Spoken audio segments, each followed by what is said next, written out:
Hello, Music Multiverse listeners, and welcome to Beyond Your Radio's Unknown Sundays. That's right, we're back. Talk about another band, artist, or something in the music multiverse that might be relatively unknown or missed by some music collectors, listeners, people that watch our program. They might be interested in, go a rabbit hole, so to speak, past and or present. Please remember that this is an extension of our article section on beyondyourradio.com. There are links and things written there by me that kind of coincide with this YouTube. So Black Sabbath and Stereo Lab. You know what? Maybe that's not the right place to start with this. She loves me not. Whether she knows it, she loves me not. There's a lyrical refrain with a haunting alternative delivery, but perhaps that's not a great place to start either.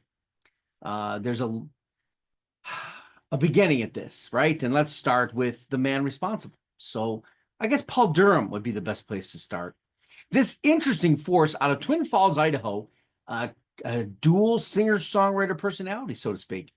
That's why I wanted to start with those two influences mentioned at the beginning, but I'll save that for a little bit later.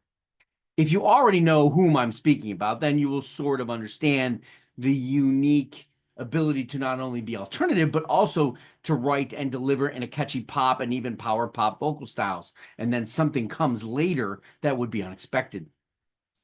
We could suddenly find ourselves in an alternative rock ripper.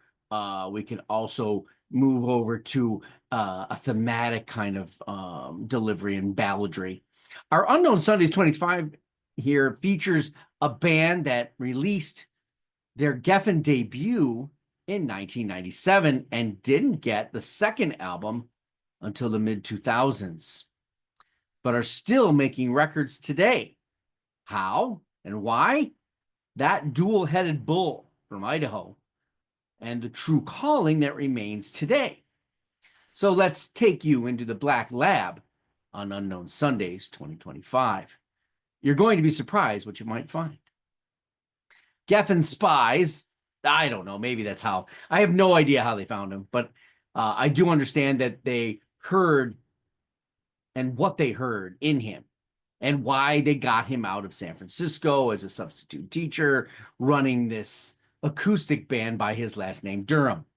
I'll stop with the bull references now. It's like finding the mid-chlorian in a potential Jedi is how I see this.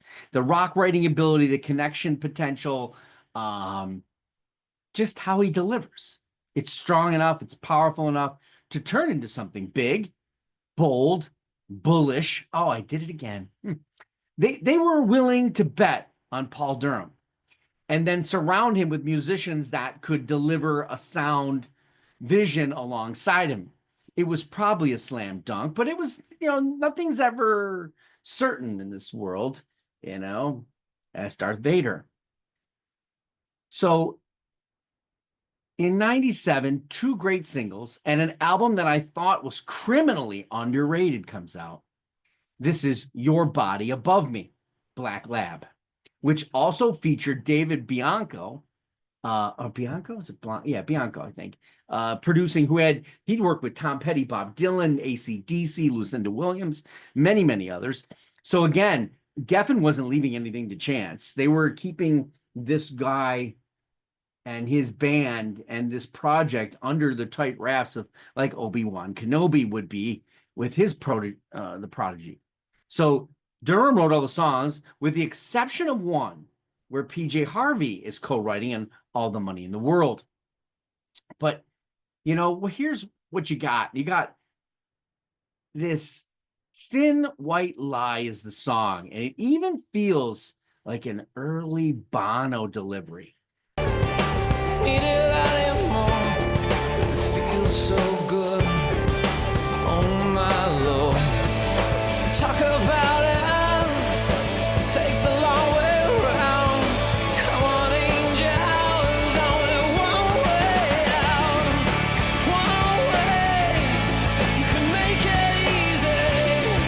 And this album was mildly successful in the grand scheme of the music multiverse, technically, but certainly in my ears, so much better than that.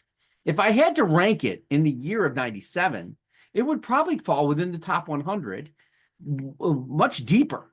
And this is a year that had the debut of Portishead, Radiohead's OK Computer, U2 had, well, I think, Pop, Mariah Carey's Butterfly, and not to mention a little album by Sarah McLachlan called Surfacing. You got Shania Twain's greatest album and the biggest selling female album of all time at that point, as well as The Verve.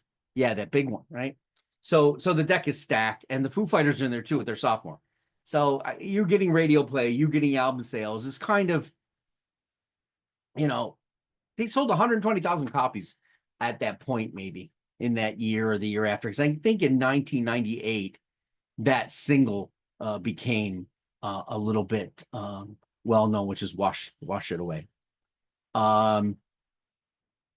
So now I'm on the lookout for more from Black Lab because I hear it.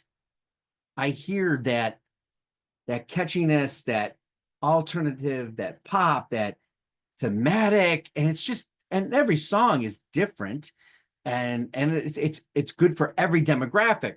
Like, while I love the Tea Party from Canada, the Tea Party doesn't always fit in a female genre of music experiences. So this guy's got both ends of the spectrum, both demographics, male, female, and everything. Got little radio play, got this moodiness that could fit. Well, okay. So they've got alt rock, catchy ballad, a delivering singer, not so ordinary approach, which catches everything, but nothing happens until 2001 when a single comes out called Learn to Crawl, which I guess you can say is on the soundtrack to Spider-Man. And you're thinking, Mark, didn't we just have a soundtrack linked to the last or before? Yeah, Blue had his single on that very same soundtrack. The year is now 2005. I stopped searching and remembering Black Lab. Although you can always see it in the top of the B's, the BL start with them. So I know it's there, but there's just no way that it shouldn't have happened.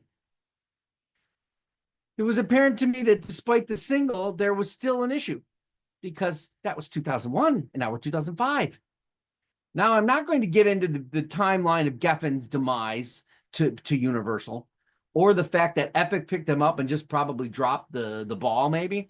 What I'm going to give you out of this timeline is the fact that a band that was touted after touring with Fuel, Days of the New, and Our Lady Peace as the potential next American version of U2 was beaten up by the industry in some way or fashion, and probably should have been somewhere and probably didn't survive, would be my opinion at that point, and shouldn't have survived all this. But hang in there. Well, technically, probably the wonderful version of Black Lab probably died after departing Epic Records and the self-release of 2005 See the Sun. I didn't even know that it existed. I mean, just listen to Remember.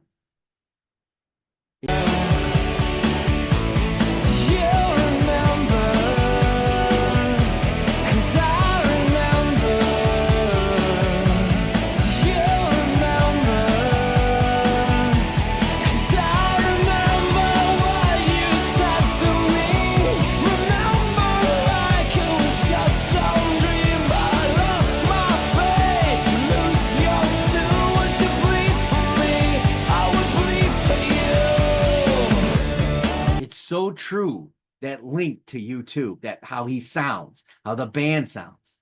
Now, as a music listener, I didn't hear this album until I started the streaming services. And I'd been looking up all these single and albums and estranged bands that I'd loved over the years to see if they had anything, like Push Monkey, Dink, and Amanda Ghost. Now, those other two, I didn't find anything. Obviously, Amanda Ghost wound up doing her thing by record producing and stuff, and Dink, Dink. While the album shared similarities to the debut 10 years ago almost, it fell on unmarketed deaf ears. considering I already thought they were gone. This 2005 record probably should have been a reconsidering, but it wasn't until I found the 2007 Passion Leaves a Trace that I was able to find hard copy reconnection, which would lead me a bit back to See the Sun.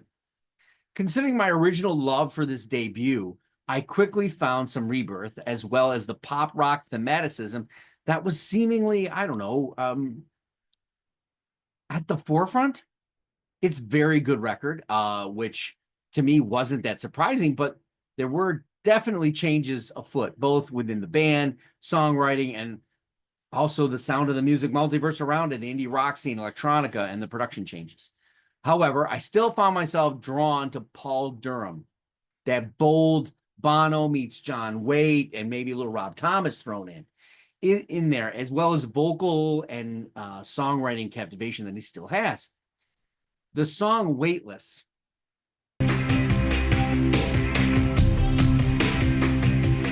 Broken glass, bleeding wrist, a second chance for a simple kiss. I waited for you at the edge.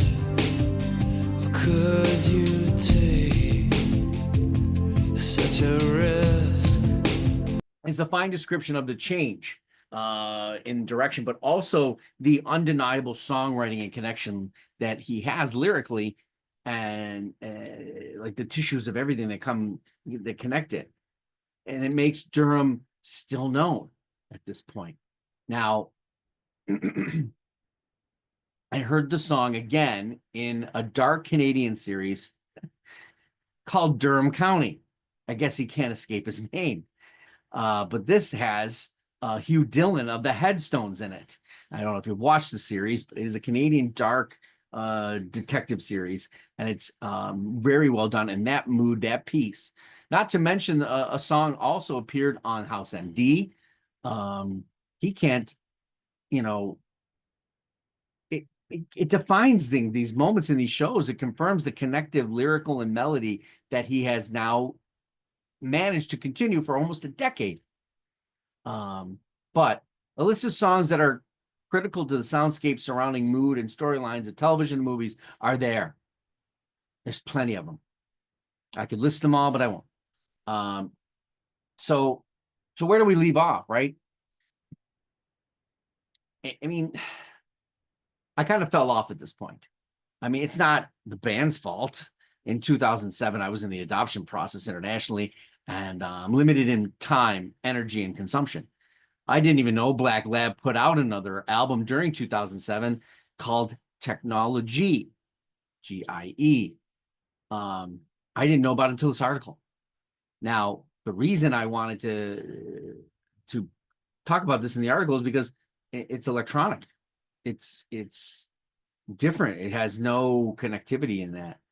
I mean, the very reason I wanted to do this Unknown Sunday was that American U2 sound, and where this band could have been.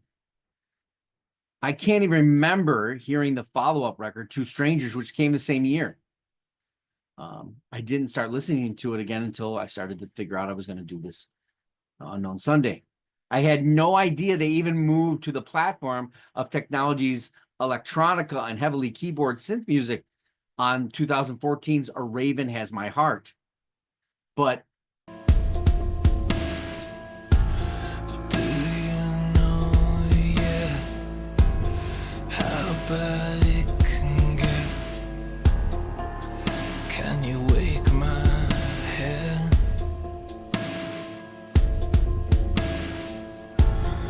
more so on the 2016's A New World. You sort of almost can't recognize that this is Black Lab.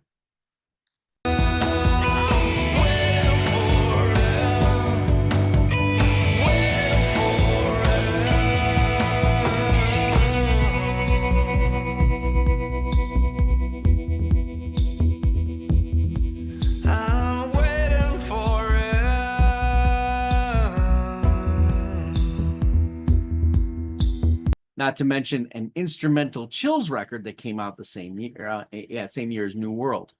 I could not find this Unplugged album that they speak of too that happened too, but I think that might even be a little more interesting, considering this is kind of a full circle return for Durham, because that was the band he started with doing it acoustically. You know, the record industry has caused the collapse of a lot of good bands that could have been greater or better exposed if the management, the organizations had their shit together, had not collapsed under the weight of their contracts that they write, or they're senseless. In this new world of music distribution, it might be a hint less directed by the overall record label, but they still have the outlets. They still have the media presence and these minions in the unimaginable places, somewhat like they're like a musical mob. Somehow, Paul Durham and his Vision Black Lab have survived label deconstruction, changing soundscapes, and interchanging band members. One of them, John Freese, is now with the Foo Fighters. To continue and provide this, you know, his dual-sided talent that has somehow morphed into a bit more closer to Stereolab than Black Sabbath. Now, I'm not even certain the Black Sabbath has anything close to the pull, except for maybe a darkness in music, right? Paul certainly knows how to create mood and shift and all of that. This extremely well done albums are worth the time and investment. It's a very independent recording for the most part, and Paul Durham has always been in the construct of trying to find all kinds of ways for the unsigned artists to get noticed. So he lives it, he breathes it, and it still continues to this day. So we're in 2025 now. And I'm also discovering a B-side re-release called Dark Star, which I just listened to today, which I really am getting into since it's in that wheelhouse of the 1990s. Late 90s, early 2000s, and that connection to him being, that band being an American U2.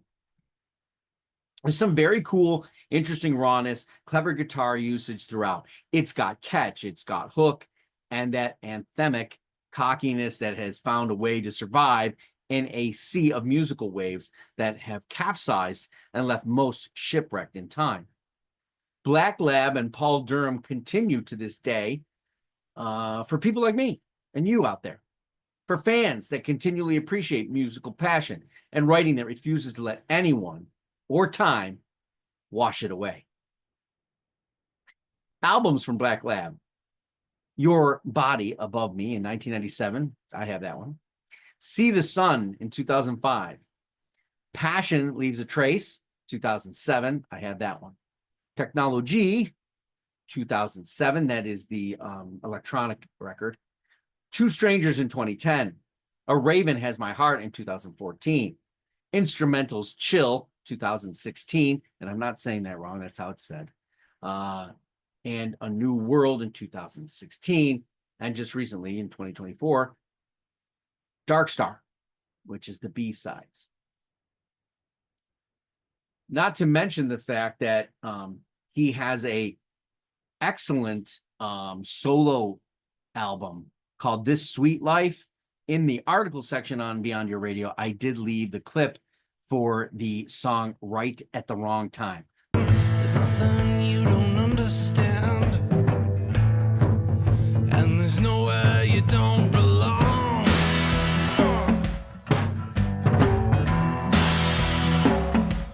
And when her clothes came off, well, they stripped my mind. She was everything that was right at the wrong time. Ridiculously good. It's definitely worth checking out, and he is and Black Lab, all that catalog. So what did you think of Black Lab? Did you remember them? Did you know of Paul Durham and what he has to offer? Are there any stories out there? Do you remember hearing a song in a television show? I remember there being one in Buffy the Vampire Slayer and a few others. Please comment, leave us a note or two, of course. Maybe even click the like button if you like what we're doing here. And obviously, of course, always subscribe to the channel if you haven't done so already. I'll see you next week for another Unknown Sundays. We're on the web at beyondyourradio.com, Facebook, Twitter, Instagram, YouTube, of course. Got articles, videos, podcasts relatively coming soon. Albums, bands, artists, anything we can get our hands on. Go Beyond Your Radio with us, a real music appreciation channel. If you were waiting for album review Saturday, it's being pushed to Monday. Dan was not feeling well, and I felt bad that I would have to do that show after she's listened to all the albums. And considering the one has her last name, I thought we'd hold off. So we'll see you Monday for that one. That's tomorrow. Thank you for watching and happy listening.